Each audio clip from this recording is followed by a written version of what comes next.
ప్రభుత్వం 2500 కోట్ల నిధులను మందిరాల కోసం ఖర్చు చేసిందని, ఎన్నో సాగునీటి ప్రాజెక్టులకు హిందూ దేవతల పేర్లు పెట్టారని ఏఐఎం అధ్యక్షుడు హైదరాబాద్ ఎంపీ అసదుద్దీన్ ఓవైసీ అన్నారు. స్టీరింగ్ తన చేతిలో ఉంటే ఈ పనులన్నీ జరిగేవా అంటూ బీజేపీ నేతలను ఉద్దేశించి ఘాటైన వ్యాఖ్యలు చేశారు.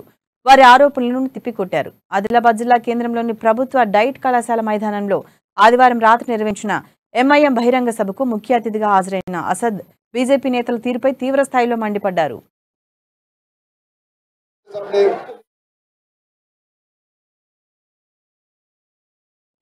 రాష్ట్ర ప్రభుత్వ స్టీరింగ్ తన చేతిలో ఉందంటూ కేంద్ర హోంశాఖ మంత్రి అమిత్ షా బీజేపీ రాష్ట్ర అధ్యక్షుడు బండి సంజయ్ ఇటీవల చేసిన ఆరోపణలను ఆయన ఘాటుగా ఖండించారు. తన ఆనందం కోసమే ప్రభుత్వం కొత్త సచివాలయం నిర్మించిందని బీజేపీ నేతలు అనటం హాస్యాస్పదమన్నారు. వాస్తవాలు తెలుసుకోకుండా మాట్లాడటం సిగ్గుచేటని తోసిపుచ్చారు. తన ఆనందం కేవలం మసీదులోనే ఉంటుందని స్పష్టం చేశారు. సచివాలయ నిర్మాణం కోసం 2 మసీదులు కూల్చేశారని, ఒకవేళ బీజేపీ నేతలు చెబుతున్నట్లుగా సర్కార్ స్టీరింగ్ తన చేతిలోనే ఉంటే వాటిని తిరిగి ఎందుకు నిర్మించలేదో సమాధానం చెప్పే దమ్ము వారికి ఉందా అంటూ ప్రశ్నించారు. అమిత్ షా, బండి సంజయ్, పీసీసీ అధ్యక్షుడు రేవంత్ రెడ్డిలకు తనపై విమర్శలు చేయకుండా ఉండలేరని, వారికి సరైన మగాడిని తానేనని ఎద్దేవా చేశారు.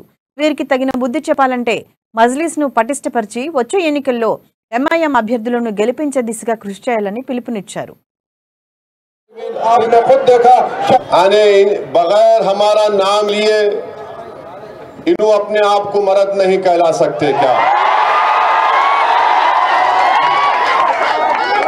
और ये बोलते अमित शाह कि स्टीयरिंग ओवैसी के हाथ में है।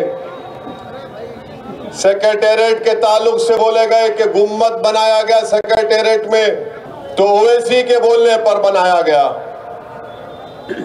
अरे वो सेक्रेटेरिएट का डिजाइन एक मंदिर की बुनियाद पर बनाया गया है। गुजरात के हनुमान मंदिर से इंस्पिरेशन लिया गया है। तमिलनाडु, आंध्र प्रदेश, कर्नाटका के उनको ये ब्राह्मण सदन जो 31 जुलाई को इफ्तिताह हो रहा उनको बुलाया जा रहा है। स्टीयरिंग मेरे हाथ में है।